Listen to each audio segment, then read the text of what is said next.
Students, हमने इससे पहले लेक्चर में सिस्टम ऑफ यूनिट्स में दो सिस्टम पढ़े थे। एक हमने MKS सिस्टम पढ़ा था और दूसरा हमने पढ़ा था CGS सिस्टम। आज हम पढ़ेंगे FPS system. FPS, F means foot, P means pound और S मीन्स सेकंड। फुट किसका यूनिट है? लेंथ का यूनिट है। P पाउंड वो फोर्स का यूनिट है और S बराबर होता है S सेकंड, और सेकंड यूनिट है किस चीज़ का? टाइम का। और हमें पता है कि पाउंड जो है वो फोर्स का यूनिट है। वो किस सिस्टम में? FPS सिस्टम में।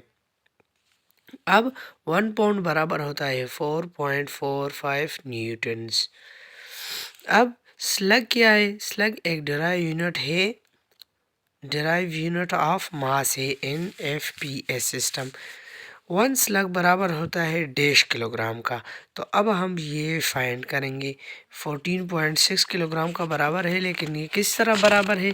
तो अब वो हम प्रूफ करेंगे कि 1 स्लग बराबर होता है 1 पाउंड डिवाइड बाय फुट पर सेकंड। मीन्स ये किस तरह आया है? तो ये हमने F = MA of second, Newton second law से हम ये फाइंड करते हैं। तो force divided by acceleration. Force का यूनिट F के इस सिस्टम में क्या है?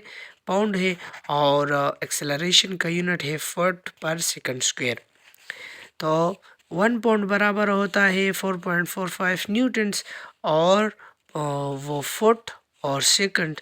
तो हम फुट को कन्वर्ट करेंगे मीटर में। तो जब हमने उसको मीटर में कन्वर्ट किया तो 0.3048 मीटर के बराबर होता है। हमने उसको सिंप्लीफाई किया तो उससे 14.6 किलोग्राम आता है। अब the value of G in FPS system में वैल्यू ऑफ G क्या है?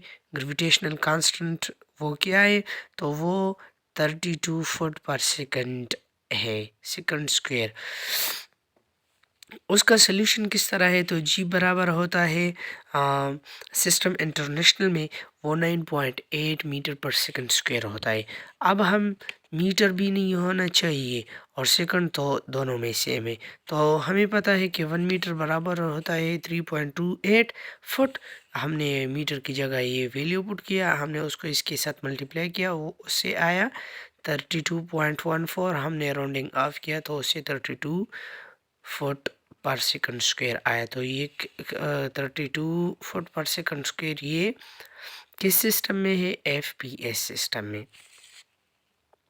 अब हमने फाइंड करनी है प्लैंक्स कांस्टेंट H की value in CGS and FPS system में। तो ये आपका होमवर्क है स्टूडेंट्स। और हमें पता है कि CGS सिस्टम में ये वैल्यू उसकी आती है और FPS सिस्टम में उसकी ये वैल्यू आती है। बिल्कुल इसी तरह हम करेंगे। ये जो सोल्यूशन हमने किया है, इससे ऊपर ये जो सोल्यूशन हमने किया है, बिल्कुल इसी तरह करेंगे। स्टूडेंट्स, ये था आज का हमारा लेक्चर, और इंशाल्लाह इसके बाद हम पढ़ेंगे सिस्टम ऑफ यूनिट्स पढ़ेंगे, या ऐसे ही सिस्टम पढ़ेंगे। तो ऐसे ही सिस्टम हमने स्टूडेंट इससे पहले भी ज़रा सा इसका खुलासा हमने उस आपको दिया था कि length, mass, time, current, temperature, amount of substances and luminous intensity. ये हमने आपको एक खुलासा दिया था। इंशाल्लाह आगे हम पढ़ेंगे। और अगर आपको जो भी क्वेश्चन हो तो आप हमसे ज़रूर पूछें। Thanks lot.